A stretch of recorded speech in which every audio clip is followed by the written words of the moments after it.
Welcome back. Now that we have spent some time talking about processes and planning and the overall project services life cycle, we are at the point that we're talking about resource planning. And to me, this is where the rubber meets the road. This is where all of the work that we've done comes together and helps us make decisions as business leaders.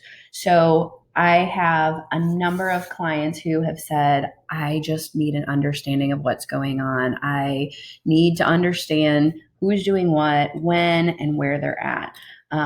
And part of that is understanding the documentation, but then the other part is getting them to follow the processes.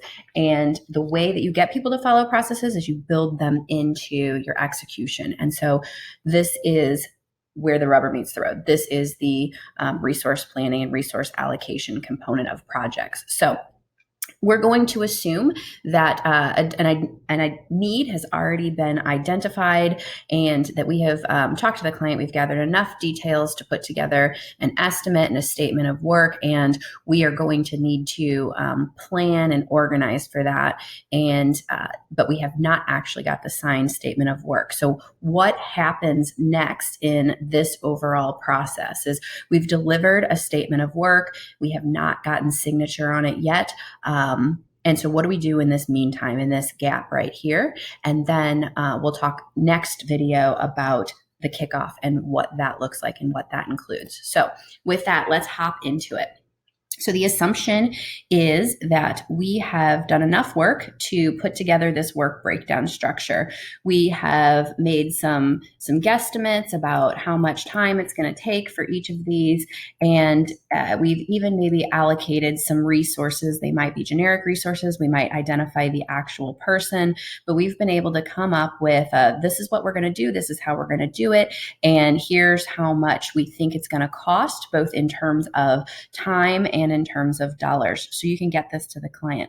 What I do next is a little bit different than a lot of organizations, but I take these hours and I add it to what's called our resourcing plan. So I would take the total hours and I would then say, how from a delivery perspective might we break this out? And so I could say in the discovery phase, we had 87 or however many hours allocated. What do we have here? Let's say we have 68 hours allocated. I think that my resource could do 25 hours one week, 25 hours the next week, 18 hours the next week. So I'm taking the project plan, which was just lump sum numbers, and then I'm breaking them out over what they could do week over week. And then I'm going to take those numbers and I'm going to add them to this resource tracking spreadsheet. So here's what a resource tracking spreadsheet looks like. It would have the person's name, it would have the client that they're working for and the project that they're working on. And then from there, you can take those hours that you had projected and you can actually add them here under the correct date that you're anticipating that they'll do the execution of that project. What I do is, because we don't have a signed statement of work from this particular client yet, I would go ahead and I would highlight these and I would mark them red. So what this does is it helps me to see all of the projects that a particular person is working on. And I actually break it out by billable and non-billable. And each week we meet as a team and we run through this. So the week of 10/21, we all got together and we said, we're projecting that you're going to start this project.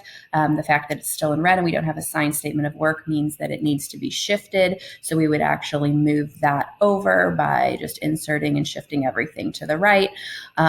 But anything that they're working on that week should be in black, so they know exactly what the hours expectations are. And that comes from the project plan. Now, we all know that there are things that happen or things that need to be done that aren't billable. And so I've been in organizations where they do great in terms of tracking people's utilization. They might even do great in terms of resource planning. But what they don't do is they don't take into account the non-billable task. And so that's what I love about this spreadsheet and this approach. is that I can see here that this person has 4 hours of vacation scheduled. They have 40 hours of sales and marketing. They have 7 hours of billable work, and they are going to have an hour for administrative work. And so that means that they're at 52 hours, and we just know that they're not going to be able to do 52 hours worth of work. But what this allows me to do is to ask them, okay, how important is this sales and marketing stuff? Okay, it's really important. You need to keep that. Maybe I move this deliverable work to somebody else who has more availability that week, right?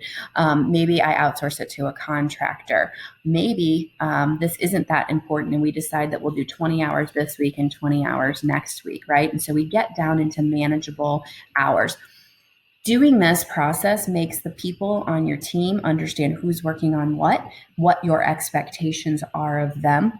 And for you as the business leader, here is the beauty is down here. It allows you to see what kind of utilization forecast you have. So you can start making some assumptions about how much you should be billing for that week, how much non-billable work you're doing.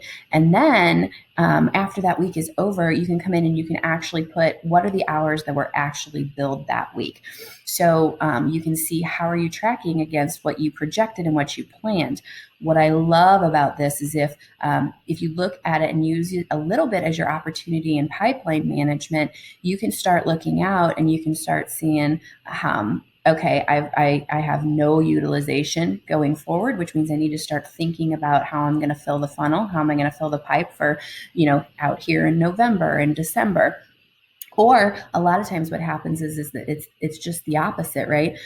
We know that we have a new project that is we've planned for it, we've organized, but the client isn't ready to do a kickoff or to start maybe for 6, 7, or 8 weeks, right? And so I can go in here and I can say, okay, I know this person's fully allocated for 40 hours. I know that this person is going to get ready to start a project here, and they're going to need, 24 hours for a couple of weeks. I know that every week they've got 4 hours of non-billable sales work.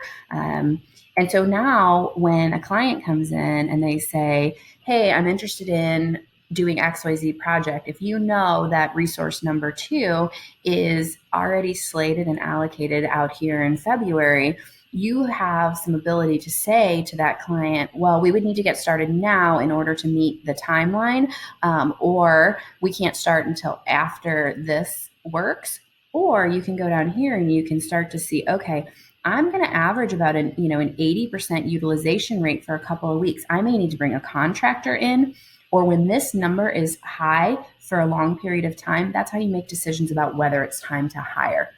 And so, again, we get that this is all based on if it's in black, these are the actual hours, which means we have a signed statement of work. We get that if it's in red, this may be volatile. It may not be happening. I only put it on this resource planning spreadsheet if I'm like 80 to 90% sure that the project is going to come to fruition, and it's just a matter of, within a week or two, which area or which time we're going to get started. But having the visibility to this also allows me to proactively set up what needs to be happening. So if we are on this week in October and let's say there's no work slated for this week, I can see that when we originally talked to client number 1, they had expressed interest in starting in October, and I need to probably be calling them this week. I need to be getting meetings set up saying, hey, you said you wanted to start this on 10/21. Let's get the meeting on the calendar so that this week we're up and we're running. Or even 2 or 3 weeks in advance. Hey, I haven't seen a signed statement of work yet. I see that your project's on the books to start in a couple of weeks. We need to really get that going so that we can get the kickoff meeting scheduled. So just a quick recap. You're going to go from your work breakdown structure. You're going to take your total hours. You're going to break those down into what do those hours look like for each resource. So project resource 1, week over week, how many hours do they have? then that gets transferred to the resourcing page marked in red. When it becomes a signed statement of work, it gets turned to black, and then a weekly meeting with everybody that's on this page to review, to set clarity and expectations about what they're doing that week, and to proactively start planning for what needs to be done to get these projects going and moving. Hopefully that has been helpful. Once we get a signed statement of work, we're going to hold a kickoff meeting so everybody knows what to expect, and we'll cover that in the next video. So I invite you to watch that. Again, if you need anything, here is my contact information. Feel free to reach out. Really hope that we're helping you get better at serving your clients and maturing your processes so that you can serve more people better. Thanks.